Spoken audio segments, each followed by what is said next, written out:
प्रतिशत से संबंधित इस प्रश्न को हम हल करते हैं। प्रश्न है, एक संगीत समारोह में प्रथम श्रेणी के लिए 15% टिकट आरक्षित है। यदि सारे टिकट बिक गए तथा प्रथम श्रेणी के 171 टिकट हैं तो कुल कितने टिकट बिके हैं? प्रश्न को एक बार फिर से पढ़ते हैं। एक संगीत समारोह में प्रथम श्रेणी के लिए 15% टिकट आरक्षित हैं। यदि सारे टिकट बिक गए तथा प्रथम श्रेणी के 171 टिकट हैं तो कुल कितने टिकट बिके हैं? प्रश्न को दो भागों में बांटा गया है। पहले भाग में बताया गया है कि 15% टिकट आरक्षित हैं। दूसरे भाग में आरक्षित टिकटों की संख्या दी गई है 171। इसका मतलब 15% बराबर 171। अब हम इन्हीं दो आंकड़ों के सहारे कुल कितने टिकट बिके हैं इसे हम हल करेंगे। टेस्ट में इसे बहुत ही त्वरित गति से तेजी से हल करना होता है। आपको यहाँ हम विधिवत हल करने का तरीका बता रहे हैं और तेजी से कैसे हल करेंगे आप हम दूसरे वीडियो में इसे बताएंगे। तो आप विधिवत किस तरह से इसे हल करेंगे देखिए। सबसे पहले हम मान लेंगे कि कुल टिकट x है। जो चीजें या जो तथ्य आपको प्रश्न में पूछा गया है उसे आप मान लें। हमने मान लिया, माना कुल टिकट x हैं।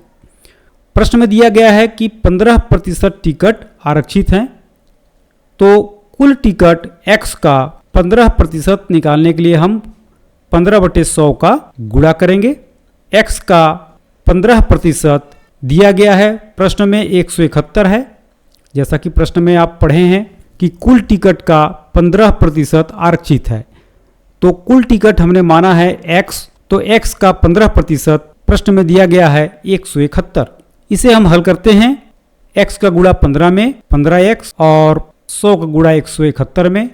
आप इसे तिर्यक गुणा के रूप में समझ सकते हैं। हमारे वीडियो कोर्स में इसका विस्तृत रूप से आपको सिखाया गया है कि किस तरह से तिर्यक गुणा किया जाता है। अब हम इसे हल कर लेते हैं।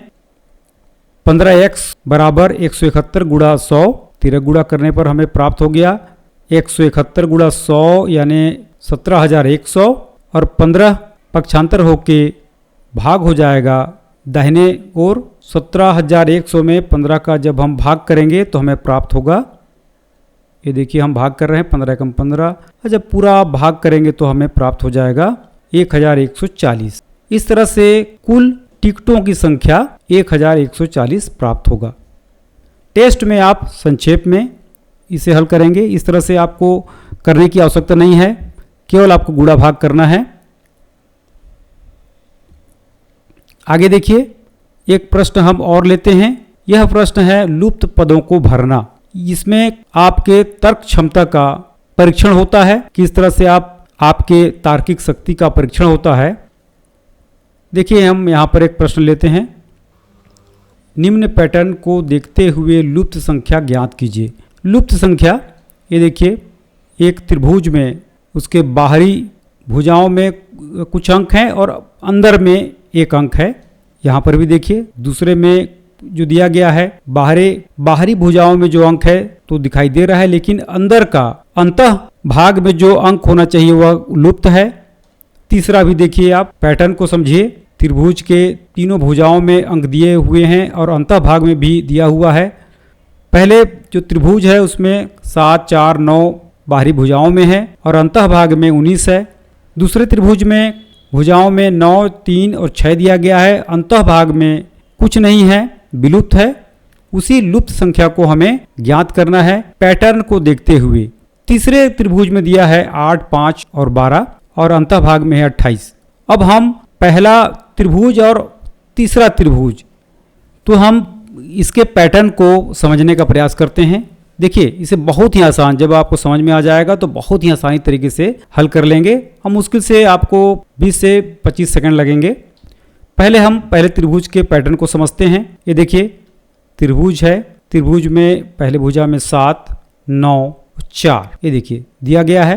तो 7 और देखिए 7 का गुणा यदि 4 से करते हैं हम, 7 गुणा 4 यानी 7 चौका 28 और उस 9 को घटाते हैं। 7 और 4 का यदि गुणा किए हम और 9 को घटाएंगे तो हमें प्राप्त होता है 19। ये देखिए इसमें इस पैटर्न को आप समझिए, ये 19 को हम यहाँ रख दिए। 7 गुणा 4 और जो गुणनफल आया उसमें 9 को हम घटा दिए तो हमें प्राप्त होगा 19। अब हम तीसरे त्रिभुज को देखेंगे। बिल्कुल वैसे ही हम उसी पैटर्न के हिसाब से जो पहले त्रिभुज में हमने किया उसी पैटर्न के हिसाब से हम यहाँ पर गुणा कर देंगे। 8 का गुणा 5 से, 8 पंचे 40, ये देखिए 8 गुणा 5 और उसमें 12 को हम घटा लेंगे तो हमें प्राप्त होता है 28। ये देखिए इसका मतलब इन तीनों त्रिभुज में एक पैटर्न है। पहले दो भुजाओं का आपस में गुणा करते हैं और नीचे जो भुजा है उसको घटा लेते हैं तो हमें अंतः भाग में जो राशि है वो प्राप्त हो जाती है। अंतः भाग मतलब बीच की, त्रिभुज में जो बीच में जो राशि है वह प्राप्त हो जाती है। तो हम बिल्कुल वही प्रक्रिया यहाँ दोहराएंगे दूसरे वाले त्रिभुज में। 9 का गुणा हम 3 से करेंगे, 9 को गुणा 3 से करेंगे हम और 6 को हम घटा लेंगे तो हमें प्राप्त हो जाएगा 9 तिया 27, 27 में हम 6 घटाएंगे तो हमें प्राप्त होगा 21।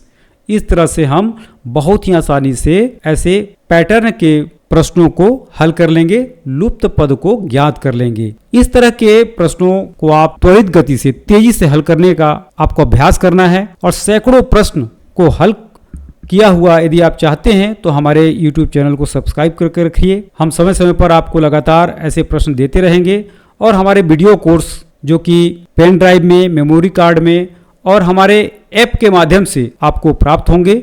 यदि आपको हमारे इस वीडियो कोर्स की आवश्यकता है तो आप हमसे दिए हुए मोबाइल नंबर पर व्हाट्सएप कीजिए, संपर्क कीजिए, हमारे वीडियो कोर्स को आप प्राप्त कर सकते हैं।